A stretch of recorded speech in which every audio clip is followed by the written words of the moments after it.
तो अभी यहाँ पे ऑनलाइन एग्ज़ाम देने आ रखे हैं आर्मी रैली का, Swami Vivekananda college of management and technology. देखो भीड़ इस प्रकार की। अभी सेकंड शिफ्ट वाले बाहर को आ रखे हैं। अब जाएंगे थर्ड शिफ्ट वाले। तो ये आपको कुछ इन्फॉर्मेशन देने वाले हैं, सो प्लीज़।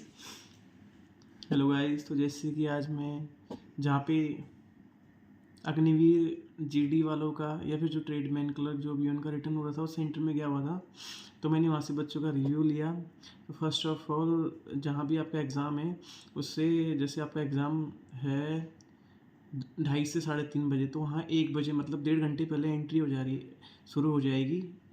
और जैसे उस 2:30 बजे से एग्ज़ाम है, तो आधे घंटे पहले तो आपने 100% पहुँचना ही पहुँचना है। अगर 2 बजे पहुँचोगे, उसके बाद पहुँचोगे तो अंदर नहीं आने दे रहे हो। तो एक डेढ़ घंटा पहले आपको वहाँ पे पहुँचना होगा सेंटर में। और 1 घंटा पहले तो आपने ये समझ लो कि आपको जाना ही जाना है अंदर। उधर जाके फिर आपका जो भी है अंदर की प्रोसेस वो सारी कुछ होगी। अपने साथ आधार कार्ड और अपना एडमिट कार्ड लेकर जाएं। और पेपर का जो सिस्टम है वो कुछ इस प्रकार है। पेपर आ रहा है मॉडरेट टाइप का, ना ज़्यादा टफ आ रहा है ना ज़्यादा ईजी आ रहा है। तो पेपर में कुछ क्वेश्चन से करंट अफेयर से रिलेटेड आ रहे हैं, जैसे कि मतलब स्टेट के कौन गवर्नर है, कौन सीएम है। कुछ स्टेट के शायद कुछ चेंज हो रखे हैं या जो भी है, मैंने तो पढ़ा नहीं, लेकिन वो बता रहे थे कि ये चीज़ के करंट अफेयर्स में सारी नॉलेज रखना। क्रिकेट से रिलेटेड कि वर्ल्ड कप कौन कब जीता, अभी हाल ही में जो 3-4 साल पहले हो रखे हैं, उसका याद रखना। और उसके बाद साइंस वगैरह के मॉडरेट क्वेश्चन आ रहे हैं। थोड़ा मैथ्स के क्वेश्चन भी ठीक ठाक है और रीजनिंग आ रही है ठीक ठाक। रीजनिंग तो हर कोई 5 क्वेश्चन कर ले रहा है। तो अपना जितना मैथ्स वाला पोर्शन, मेरा मानना ये है कि सबसे पहले अपना साइंस वाला जीके वाला पोर्शन, जो 35 क्वेश्चन आपके हैं जीके, साइंस और रीजनिंग के, उसको करना। और उसके बाद लास्ट में जाना मैथ्स वाले पोर्शन में 15 क्वेश्चन, क्योंकि वहाँ ऑनलाइन जब एग्ज़ाम हो रहा है तो कंप्यूटर में आपको आगे मतलब क्वेश्चन बढ़ाने में ही टाइम आपका चले जा रहा है। तो बहुत से बंदे बोल रहे हैं टाइम बहुत कम हो रहा है, टाइम बहुत कम हो रहा है, क्योंकि वो एक क्वेश्चन को इतनी बार पढ़ रहे हैं, बैठ रहे हैं, सोच रहे हैं, तो उतने में उनका टाइम निकलता जा रहा है। तो एक क्वेश्चन पढ़ो, नहीं आ रहा आगे बढ़ो, नहीं आ रहा आगे बढ़ो, बढ़ते जाओ। मैथ्स को लास्ट में करना। उसके बाद फिर जैसे लास्ट के 10-15-20 मिनट होते हैं, फिर देखो पीछे जाके कौन सा क्वेश्चन आपसे हो सकता है, कौन सा नहीं हो सकता है। तो मेरा आप लोगों से यही सजेशन है कि लास्ट में मैथ्स के क्वेश्चंस को देखना और उनको करना। और 35-40 क्वेश्चन तो मतलब हर कोई करके ही आ रहा है, तो कोशिश करना 40+ क्वेश्चन करें। और नेगेटिव मार्किंग है 1/4। तो अगर आपको 30 से 35 नहीं है क्वेश्चन नेगेटिव मार्किंग है 1/4, 30 से 35 क्वेश्चन अगर आप सही कर रहे हो और उससे आगे आपको नहीं आते तो तुक्का मत मारना। वो उनके लिए है जो 15-20 क्वेश्चन सही करके आ रहा है और नहीं आते, तो वो तुक्का मारेंगे तो चलेगा। लेकिन जिसने 30 क्रॉस कर लिया सही क्वेश्चनों में, तो प्लीज़ तुक्का मत मारना। So all the best for all the experience from my side. मैं तो चाहता हूँ आप सब लोग निकलो।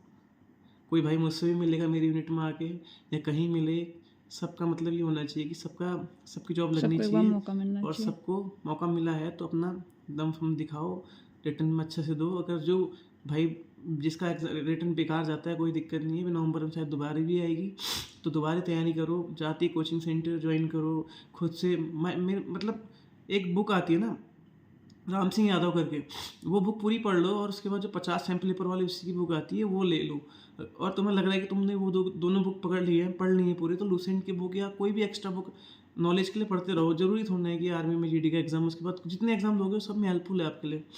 तो जाती दोबारा कोचिंग करो। जिस भाई को लगता है कि मेरा रिटर्न क्लियर हो सकता है, तो बस रनिंग स्टार्ट कर दो अपना, रनिंग चिनअप, क्योंकि वहाँ चिनअप रनिंग इन सब के मार्क्स भी ऐड होंगे लास्ट में मेरिट में। फिर अभी निकाल दोगे, फिर लास्ट वाली मेरिट में फिर वहाँ दिक्कत होगी। तो इससे अच्छा अपना फिजिकल बनाओ, यहाँ से रनिंग करो अच्छे से। पहले स्टेमिना बनाओ, 5-6 किलोमीटर दौड़ो कुछ दिन, उसके बाद फिर 2-2.5 किलोमीटर में आओ, फिर 1600 मीटर टाइम लगा के मारो। तो ऐसे है, अपना फिजिकल भी अपना फिट रखो, रेपिटेशंस वगैरह लगाओ, अच्छे से दौड़ो। और क्या बोलूँ आप लोगों से, बस जो जॉब तो पता ही है आपको, जॉब मिल कहाँ रही है आजकल। तो अभी मौका है, इस मौके को मत चूको। और ये मत डरो कि अग्निवीर है 4 साल के लिए, ऐसा क्या पता बाद में प्रपोजल चेंज हो जाए, क्या पता सब परमानेंट हो जाओ। या फिर अपने अंदर इतना दम रखो कि हम जाएंगे तो हम उन 25% लोगों में शामिल हो सकते हो जो परमानेंट हो सकते हैं। कुछ ना कुछ अपना आगे जाके तो अब तुम्हारा काम जानता है, अंदर जाके कैसा काम करते हो, किस फील्ड में अच्छा अच्छे रहते हो आप लोग, तो यहीं से इतनी नेगेटिविटी मत लाओ। ऐसा कुछ नहीं है। अगर गवर्नमेंट ने अगर कोई योजना सोच रखी है तो उसके रिगार्डिंग उसके पीछे भी बहुत कुछ सोचा हुआ होगा, जो प्लान आपको पूरा नहीं दिखाया जा रहा है। मे बी जब आ जाएंगे अग्निवीर से रिक्रूट फर्स्ट वाले सिपाही बन के, तो क्या पता उनको उस चीज़ का वेलफेयर मिले जो दिखाया ना हो उधर। क्या पता वो वेलफेयर वहाँ आने के बाद मिले, आने के बाद पता चले तो बाद में आप बोलोगे यार छी यार, ये अग्निवीर वाले में मेहनत करी होती, इसमें निकल गए होते तो हाँ, कुछ इतना ना कुछ सारा है। वेलफेयर ले अभी लिया तो होता इतना हमने। है, क्या पता आगे जाके इतना भी ना हो। और तो 4 साल की अगर जॉब लगती भी है आपकी, तो 4 साल के बाद आपको, मैंने सुना है कि SSC GD में आपको 15% या कुछ ऐसी 10-15% वहाँ छूट मिल रही है आपको। ऐसी हर जॉब में आपको छूट मिलेगी। तो यहाँ भी आप रहोगे 3-4 साल, 5-6 साल में पुलिस की भर्ती आती है, तब तक ये बंदे रिटायर आके पुलिस में भी इनको मिल जाएगा कुछ ना कुछ। मतलब इसमें से थोड़ा बहुत तो मतलब हाँ, पाँच जितना दस भी। परसेंट का भी इनको थोड़ा बहुत भी कोटा मिलेगा, तो इनके चांस बढ़ जाएंगे। फिजिकल तो बहुत फिट रहता ही रहता है, थोड़ा बहुत बंदों को टाइम मिलेगा, पढ़ लेंगे, घर आके भी पढ़ लेंगे, ऐसा कुछ नहीं है। अगर उनको इनकी सीट्स, अगर अग्निवीर की अलग से सीटें आएंगी तो सिलेक्शन होना ही होना है।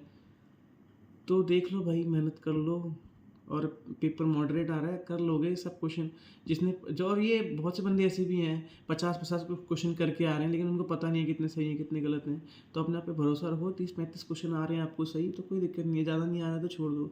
ऐसा कुछ नहीं होता तुम 50 करके आगे, 50 करने से कुछ नहीं होता है। क्वेश्चन आपने सही कितने करे हैं, वहाँ पे अटैम्प्ट कितने करें, सही कितने करें हैं, और कितने में आपको भरोसा है कि क्वेश्चन सही करके। क्योंकि मैंने भी काफ़ी सारे एग्जाम दे रखे हैं। पेपरों में मैक्सिमम क्या होता है ना कि ऑप्शंस जो काफ़ी मैच होते हुए दिखेंगे। अगर मैथ्स में अगर आप थोड़ी बहुत भी गलती करोगे ना, जैसे प्लस की जगह माइनस करोगे तो वो आंसर भी दिया दिया होगा, माइनस और मल्टीप्लाई करोगे तो वो आंसर गिवन में होगा, या उसको उल्टे करके लिखोगे तो वो आंसर गिवन में होगा। तो वहाँ पे थोड़ा बहुत जल्दबाजी नहीं दिखानी है। एक बार पढ़ लो क्वेश्चन को, अच्छे से पढ़ो क्वेश्चन को। हाँ, उसके बाद फिर लगाओ क्वेश्चन। हाँ यार, ये ऐसा ऐसा है, मैंने ऐसे सीखा था, इसको ऐसे ऐसे करना है, वो आंसर आ रहा है। तो बस ऑप्शन मत देखो, पहले पहले क्वेश्चन पढ़ो, अपने से आंसर निकालो, फिर ऑप्शन चेक करो। अगर ऑप्शन पहले हो, अरे यार इसका तो 0 भी है, ये 1 है, मैंने पढ़ा था क्वेश्चन कहीं, वहाँ डिजिट चेंज हो जाएगी, तुम आंसर वही लिख के आ जाओगे बुक वाला। तो आंसर्स पहले मत देखो, ऑप्शंस पहले खुद से सॉल्व करो, उसके बाद फटाफट सॉल्व करके ऑप्शन देखो। पहला ऑप्शन जो दिख गया आपको कि हाँ यार ये आ रहा है, मेरा आंसर टिक लगा दो उसमें। और वैसे साइंस GS में भी है, तो जो आपका पहला अप्रोच होगा ना, वो हमेशा सही होगा। जैसे आपने क्वेश्चन पढ़ा, अगर आपने पढ़ा होगा ना पहले, तो जो पहले अप्रोच में जो क्वेश्चन ऑप्शंस मिलेगा आपको, तो उसको टिक लगा दो। क्योंकि जो आपने चीज़ें पढ़ी होती है वो पहले अप्रोच में ही आ जाती है। फिर आप दूसरे ऑप्शन को पढ़ोगे तो वो भी कहीं ना कहीं पढ़ा होगा आपको। तो क्या होगा, दोनों आपके दिमाग में दोनों चीज़ें घूमेंगी उसके बाद कि यार ये भी हो सकता है, ये भी हो सकता है। फिर तीसरा पढ़ोगे, बोलोगे यार ये भी था बुक में यार राम सिंह यादव में, इसका मतलब ये भी है कुछ ऐसा। तो पहले अप्रोच में जो आता है उसको टिक लगा दो, वो ही सही होगा 80%। अगर जिसने सही से पढ़ी होगी बुक, तो फर्स्ट अप्रोच में ही उसमें से आंसर आपको मिल जाएगा।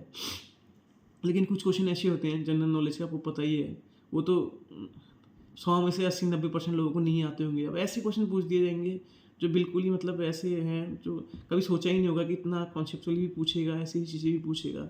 तो उसमें तो आप भी कुछ नहीं कर सकते हो, तो वो छोड़ दो, उससे कोई दिक्कत नहीं है। जो टफ़ है तो सबके लिए टफ़ है, ईजी है तो सबके लिए ईजी है, मॉडरेट है तो सबके लिए मॉडरेट है। और यहाँ से मैं बता रहा हूँ, जैसे अगर आपका रिटर्न ईजी आता है, तो ईजी आने में, ईजी और मॉडरेट आने में ठीक है, आपके लिए फ़ायदा है, निकल जाओगे अभी। तो आगे जाके क्या होगा, बहुत से बंदे क्या पता जो पढ़ने में होशियार है, उनको टाइम ना मिल पाए, उनका फिजिकल अच्छा ना हो, तो फिजिकल वहाँ पे फिर ग्राउंड में फिर ना कर पाएँ बेस्ट अपना। तो आपका भी मौका है, अगर आपका फिजिकल ठीक है, रिटर्न में यहाँ पे थोड़ा सा अपना कॉन्सेप्चुअली क्वेश्चन करना। और गलती से ये मत कर देना 50 क्वेश्चन करके आया हूँ मैं, तुक्के मार के आया हूँ, निकल जाऊँगा, तो सोचना मत फिर ऐसे में कभी। क्योंकि क्वेश्चन ने सब, हर शिफ्ट में अलग अलग पेपर आ रहा है, एक शिफ्ट में एक जैसा पेपर आता है, उसमें भी ऊपर नीचे हो जाता है। बगल वाले का मैथ्स पहले होगी, आपकी साइंस पहले होगी, तो आप उसका उससे मिला, उसे चीटिंग करने का कोई मौका ही नहीं है। और वहाँ इतनी सारी मतलब स्टाफ है, सिक्योरिटी है। वहाँ फैकल्टी है, तो आप ऐसा कुछ कर भी नहीं पाओगे। टाइम से पहुँच जाना। बहुत से बंदे गेट से आउट हो गए हैं सिर्फ पाँच 10 मिनट के चक्कर में, पूरा साल गंवा रहे हैं। किसी ने पुलिस की भर्ती भी नहीं दी, आर्मी में का दूंगा करके, अब उनका वहाँ भी नहीं हुआ, यहाँ भी पेपर छूट रहा है उनका। तो ये चीज़ अगर आपने पढ़ी है, मेहनत करी है, 3-4 महीने कोचिंग करे हैं, पैसा लगाया है, मौका मिला है, ये तो अच्छा है। आपका रिटर्न निकल जाएगा तो वैसी भीड़ कम होगी रनिंग के लिए। तो अब जो पहले रनिंग में बाहर होते थे 300 में से 20, अब जाओगे दौड़ोगे 100 में से 40-50-60-70-80 बंदे तक निकल जाएंगे। तो कोशिश करना ज़्यादा से ज़्यादा कि रिटर्न जितना हो सके, रिटर्न में भले ही तुम्हारे मार्क्स कट ऑफ पार ना आए, तुम्हारा फिजिकल तो आगे मार्क्स, यहाँ तुम 60-70 नंबर भी ला रहे हो, तो फिजिकल में 100 नंबर फिजिकल मार दो, कौन तुम्हें रोक रहा है, कोई नहीं अभी रोकता कितने तुम्हें। टाइम तक और है भर्ती? अभी है 4-5 दिन तक रिटर्न चल रहा है, और भीड़ तो बहुत है यार इस बार, थोड़ा ढंग से कंपटीशन है। अपनी ठीक हेजिटेशन है, को दूर आर्मी रख में के। ऐसा कुछ नहीं है, बढ़िया नौकरी है आर्मी की, अच्छी नौकरी है, सिक्योरिटी है अपनी, हर चीज़ सही है। जब अंदर आओगे तो तुम्हें खुद ही पता चल जाएगा। वेल डिसिप्लिन जॉब है, सब कुछ अच्छा है। पहले पहले सबको टफ लगता है। स्टार्टिंग में सबको टफ लगता है, ऐसा कुछ कहाँ नहीं। आ गया मैं। मैंने भी जब मेरा खुद का रिटर्न था आर्मी का, जीडी का, तो मैं खुद जो ओपन वाले बंदे जिनकी भर्ती कैंसिल हुई थी, उन सबको मैं 2-2 3-3 घंटे वैसे ही बैठा लेता था अपने साथ, उनको पढ़ाते रहता था। मैं खुद चाहता था, मैं ग्राउंड में, जो मेरे को जानता होगा उनको पता भी होगा कि मैं ग्राउंड में दौड़ाने भी जाता था बंदों को करके। और जब जब मैं घर आता हूँ तब मैं यहाँ बोलता हूँ बंदों को, मोटिवेट करता हूँ दौड़ने के लिए, ज्वाइन करो। क्या है और गांव में, हमारे गांव में यही तो सब कुछ है, और क्या है यार। अब निकले हम भर्ती पे तो डिपेंड हम है भी सब। खुद, मैं भी तैयारी किस किस की कर रहा था, लास्ट में हो गया। फिर सिक्योरिटी तो है मेरे पास, जॉब तो है होने को, तो मेहनत तो करो और क्या है फिर यहाँ। बाकी all the best from my side. So I hope, आशा करता हूँ कि मेरा ये मैसेज आप पॉजिटिव वे में लोगे। बाकी नेगेटिव वे में लोगे तो फिर नेगेटिव वे में लोगे तो अपना नुकसान करोगे। मेरा कुछ नहीं जाएगा, आपको जैसे कि पता है। मेरा क्या जाएगा, मैंने हमेशा अच्छा ही चाहा है सबके लिए। अगर आप लोग निकल जाओगे तो आपका नाम होगा, आपकी जॉब होगी, मेरे को कुछ नहीं मिलने वाला है। बट फिर भी मुझे अच्छा लगेगा कि जो हाँ, चीज़ें थी, जो चीज़ें एक मैंने मतलब जो एक विजन जो मैंने दिखाया आपको। हाँ, बाकी मुझे जिस पता है फेज से जो गुजरे हैं वो फेज आपको बता रहे हैं। कि जहाँ मेरे को लास्ट भर्ती में निकलना हुआ, तो मैं चाहता हूँ वहाँ तक ना पहुँचूँ। पहली भर्ती दूसरी भर्ती में और निकल वहाँ पे जाओ। इंसान बहुत ज़्यादा होपलेस हो हाँ, जाता है। अभी है, आपकी एज भी है, अभी यंग ब्लड हो यार, दौड़ोगे, करोगे, मेहनत करोगे। तो मेन चीज़ तो आजकल के बंदे पढ़ाई छोड़ दे रहे हैं, पता नहीं क्या दौड़ के पीछे इतना भाग रहे हैं। फिजिकल फिजिकल फिजिकल, अरे पहले रिटर्न ही नहीं निकलोगे तो क्या फिजिकल देखो, क्या तुम्हें दिखाने का मौका ही नहीं मिलेगा, तो क्या फ़ायदा तुम्हारे फिजिकल होने का, मतलब फिजिकल फिट होने का। तो आई होप इस आपको मैसेज को अच्छा पॉजिटिव वे में लगा। लेना। ऑल द बेस्ट, सब लोग निकलो। मेरी यही मतलब दुआ है ऊपर वाले से कि आप सब लोग अच्छा करोगे। और मुझे भी खुशी हमें होगी ज्वाइन अगर करोगे। आप लोग हमारे बीच में से, आप में से कोई भी मेरे मतलब मेरे इन बातों को पॉजिटिव वे में लेके आप अपनी लाइफ में लाओगे तो आगे कुछ ना कुछ फ़ायदा होगा। So bye, stay tune, stay connect, all the best. और दामी ब्लॉग्स को फॉलो करना ना भूले। वो तो बात